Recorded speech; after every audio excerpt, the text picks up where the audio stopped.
ফেরাউনকে ধ্বংস করার লাগে আল্লাহ রাব্বুল আলামিনের তরফ থেকে মুসা নবীরে পাঠানো হয়েছিল এবং বর্তমান ফেরাউন আওয়ামী লীগের ধ্বংস করার লাগে আমাদের স্টুডেন্ট সমাজে আল্লাহ রাব্বুল আলামিনের তরফ থেকে পাঠানো হয়েছে। আমরা এতদিন গেছি শুধুমাত্র স্টুডেন্টরা রাস্তার মধ্যে নেমে আন্দোলন করতেছে, বর্তমানে আমরা দেখতেছি শুধুমাত্র স্টুডেন্টরা না, শিক্ষক, লয়ার, শিল্পী সমিতি সবাই রাস্তার মধ্যে নেমে আসছে। মাননীয় প্রধানমন্ত্রী শেখ হাসিনা, আমি আপনাদেরকে বলে দিতে চাই, আপনাদের থেকেও ক্ষমতাশীল ছিল ফেরাউন, এই ফেরাউনেরও পতন হয়েছে, আপনাদেরও পতন হইব এবং আপনারাও সেটা জানেন যে আপনাদের পতন খুবই সন্নিকটে, আপনাদের পতন খুবই সন্নিকটে।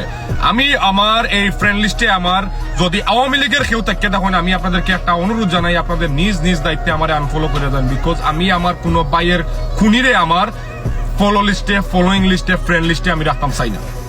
এখন আর একটা কথা বলি, আমাদের সিলেটের এমপি খেতলিমুল্লাহ, তোমার উদ্দেশ্যে বলি, তোমার নিয়ে গর্ব করি একটা ভিডিও বানাইছিলাম, কিন্তু তুমি যে এত না বড় একটা মাদারি এইটা আমরা আগে জানতাম না। তুমি তোমার বাপ দাদার নাম ডুবাইছো। একটা কথাই আছে যে ফ্যামিলির মাঝে সব একরকম থাকলেও একটা সন্তান ফ্যামিলির মাঝে নষ্ট থাকে, আর তুমি এই লাগি সেই নষ্ট সন্তান, যারা নিয়ে আমরা গর্ব করছি যে এই খেতলিমুল্লাহ আজকে যাইয়া সে শিক্ষার্থীদের, মাদ্রাসার শিক্ষার্থীদের বলতেছে যাতে আন্দোলনে না যায়। খেতলিমুল্লাহ, তোমার অবস্থা খুবই খারাপ হইব এই বাংলাদেশে, এটা মনে রাখিও। এবং আওয়ামী লীগের যত ভাই বোনরা আছেন, যত স্বৈরশাসকের দলের যতজন আছেন, আমি আপনাদেরকে একটা কথা বলে দিতে চাই, আপনারা মাথার মধ্যে গাঁথে রাখবেন সেটা, আজকে যেইভাবে আমার ভাই বোনদের রাস্তার মধ্যে গুলি করে মারা হয়েছে, আপনাদেরকে ঠিক এইভাবে মারা হইব ইনশাআল্লাহ।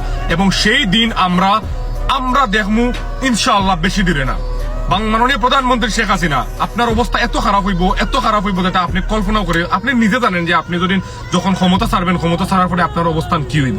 আপনার বাবার লাশ 3 দিন সিঁড়ির মধ্যে পড়ে আছিল, আপনার লাশ রাস্তার কুত্তায় খাইব না ইনশাআল্লাহ। আমরা সেই দিনের অপেক্ষায় আছি।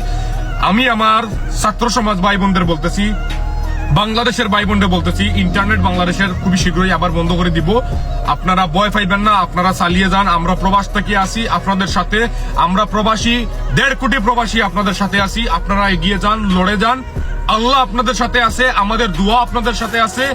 আপনাদের জয় হবে, আপনাদের কারণেই, আপনাদের জন্যই আমরা আর একটা স্বাধীন বাংলাদেশ পাবো ইনশাআল্লাহ।